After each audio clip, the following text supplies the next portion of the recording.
Bienvenidos al segundo episodio de su podcast contemplativo, el podcast donde hablamos sobre psicología, ciencias, espiritualidad, en resumen sobre psicología contemplativa.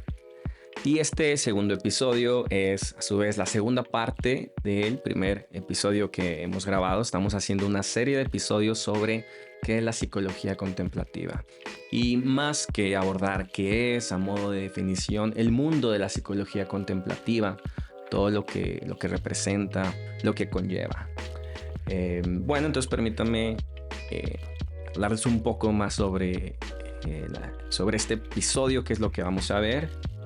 Y vamos a, como ya lo mencioné, es la parte 2. Este episodio lo estamos basando, o esta serie de episodios, en un artículo que escribí, que les voy a mostrar en pantalla para los que estén viendo este podcast en YouTube, que se llama Psicología Contemplativa, la evolución de Mindfulness y las ciencias contemplativas. Y como lo sugiere su título, se trata de ver cómo Mindfulness ya ha quedado un poco limitado y en cambio ha evolucionado a lo que es la psicología contemplativa. Estamos haciendo este episodio o más bien comentando este artículo en distintos episodios para poder abarcar con profundidad y con mayor calma. Si quisieran ver el video, pueden verlo en mi canal de YouTube, me encuentran como Raciel Tobar, o también pueden descargar el artículo académico con sus fuentes de mi sitio web en racieltobar.com.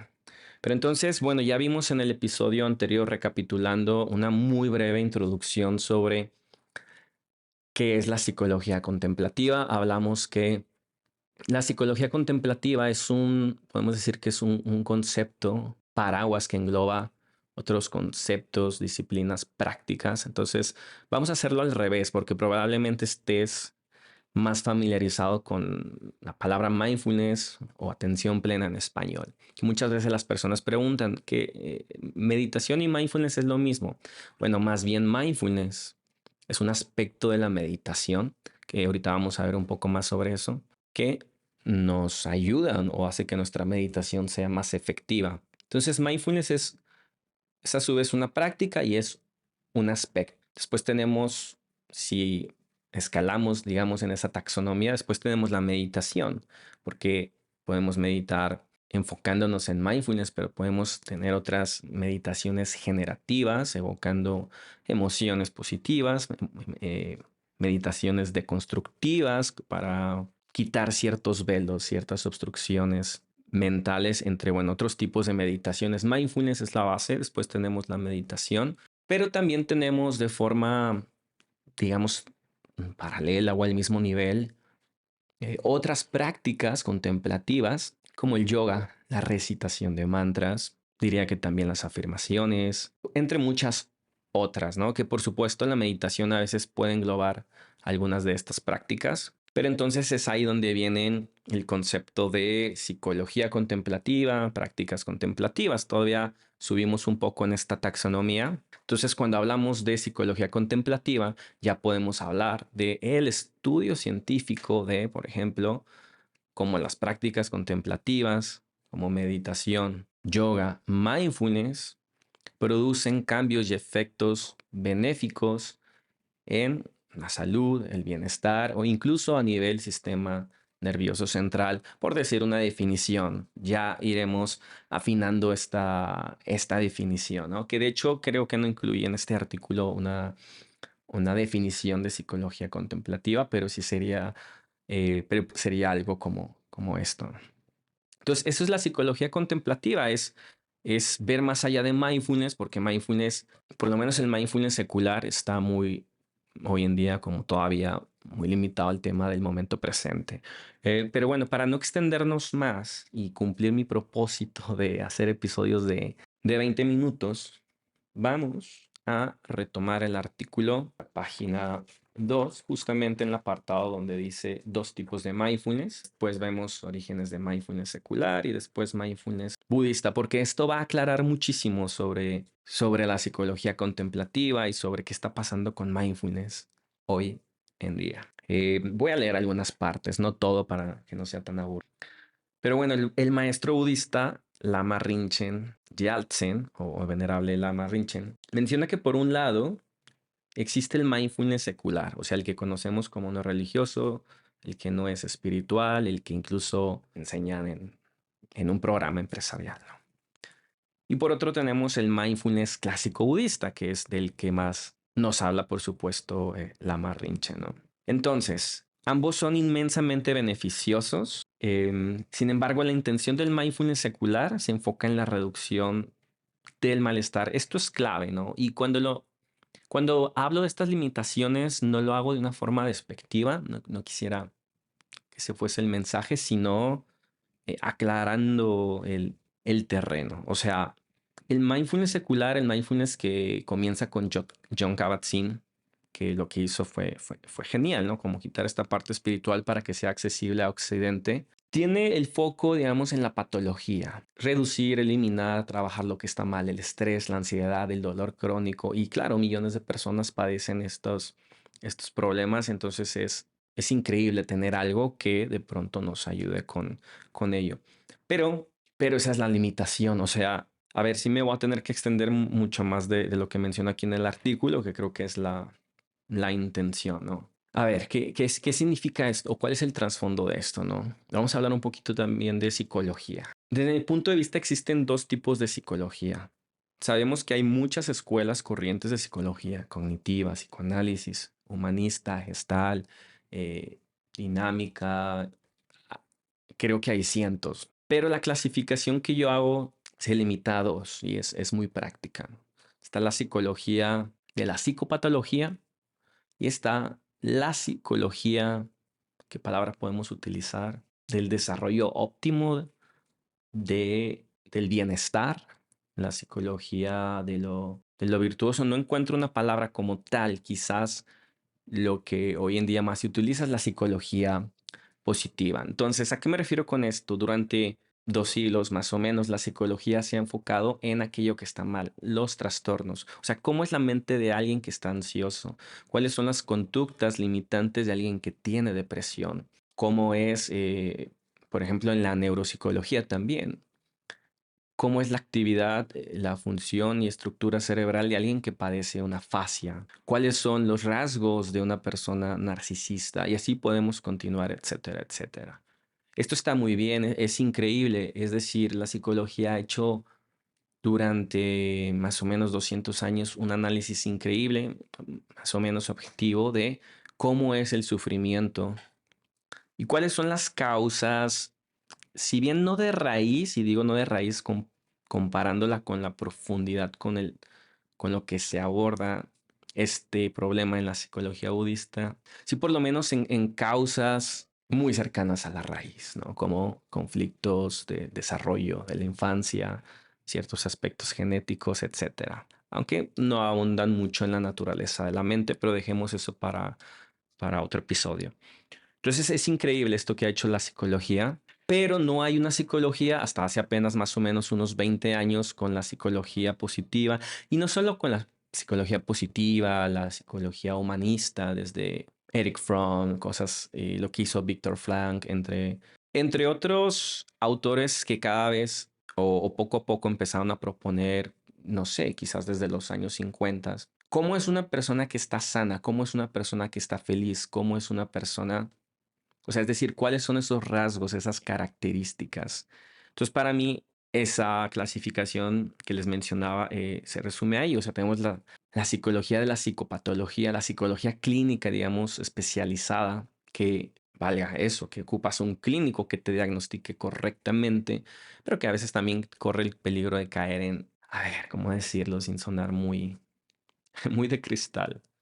Sin caer en las etiquetas, o sea, las etiquetas son importantes porque nos da una dirección, ¿no? Saber qué tipo de ansiedad o de TDAH podría aparecer, pero a veces nos clavamos de más. Entonces, ¿por qué todo este preámbulo? Porque el mindfulness secular, el que crea John Kabat-Zinn, bueno, no sé si puedo decir que él lo creó, pero bueno, él es el pionero en cuanto al movimiento del mindfulness secular en Occidente, en inicios de los 80, pues de alguna forma viene con esta postura muy similar de la psicología de la patología o de la psicopatología. O sea, John Kabat-Zinn hacía un programa que dice, vamos, así lo llama, programa de reducción de estrés. Entonces, durante décadas, durante más o menos 20 años, el mindfulness secular se utilizó únicamente para reducir el estrés. Aquí hago un paréntesis porque, a ver, creo que Kabat-Zinn es una persona muy íntegra, muy completa también en sus enseñanzas.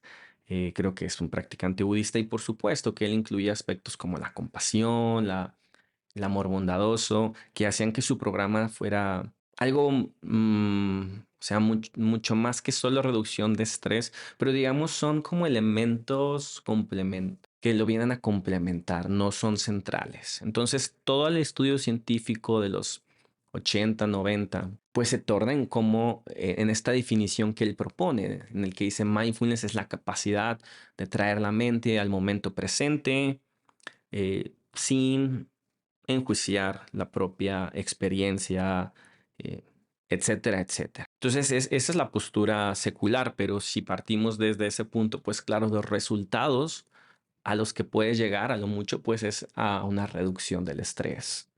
Bueno, aquí seguramente habrá quien diga no, pero vamos a continuar y ahorita seguimos aclarando ese tema. Entonces tenemos este mindfulness secular.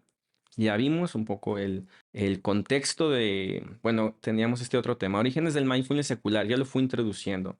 Como Kabat-Zinn, imagino que, a ver, el primer estudio se publica en el 79 o en el 81, parece, me estoy confundiendo, pero la primera vez que se lleva a cabo el famoso programa de 8 semanas, este entrenamiento que, digamos, viene a iniciar la ciencia o la primera ola de ciencias contemplativas, pues se lleva a cabo en el 79, que como dato curioso era un programa de 12 semanas, después se cambia a 8. Y bueno, es que no sé qué tanto extenderme en este tema, porque no es que Kabat-Zinn lo haya originado, sino que en los 60, si no me equivoco, hay una ocupación del Tíbet de parte de China y hay todo este movimiento de, me parece que alrededor de 80.000 monjes exiliados que comienzan a difundir las enseñanzas del budismo, del Tíbet, a Occidente, ¿no? Con sus diferentes matices, algunos monjes más de la tradición Theravada, otros más de la tradición tibetana, Vajrayana, la más avanzada, otros de la tradición Mahayana, y bueno, pareciera ser que nos llegan como distintas escuelas de pensamiento también. Thich Nhat Hanh, ¿no? No recordemos que él es un monje vietnamita, y más por la escuela del Zen. Pero bueno, también es otro tema. Entonces, perdón, lo mencionaba porque bueno, creo que el origen del mindfulness secular en Occidente viene de ese movimiento del exilio de los monjes, ¿no? Entonces no es como que Kabat-Zinn lo haya inventado, pero se le reconoce esta, pues, gran idea, ¿no? De hacer un programa adaptado, así muy protocolario, pues, muy adaptado para la psicología, la medicina. Bueno, mucho mindfulness secular. Entonces ahora podrás estar preguntándote y bueno, ¿cuál es la diferencia, Raciel? O sea, con el mindfulness budista. O sea, parece ser que todo está bien, ¿no? O sea, en un sentido en el que, pues, sí, ¿no? Es practicar la atención en el momento presente, enfocarse en el aquí y el ahora. Eso ayuda a reducir el cortisol, influyen muchos marcadores biológicos. Entonces, ¿qué está mal con ello? Pues no es que haya algo mal, pero vamos a ver la diferencia. O sea, el mindfulness budista, y esto lo tomo de alguna de las charlas de Lama Rinchen, una forma simple de entender el mindfulness budista desde el punto de vista del adiestramiento mental, o sea, la ciencia de la meditación del budismo, se refiere a un aspecto de la meditación que nos ayuda a cultivar una relación más estrecha con estados mentales positivos o virtuosos. Otra vez, o sea, para el mindfulness budista se refiere a un aspecto de la meditación que nos ayuda a cultivar una relación más estrecha con estados mentales positivos o virtuosos. Entonces vale la pena que analicemos un poquito esta definición.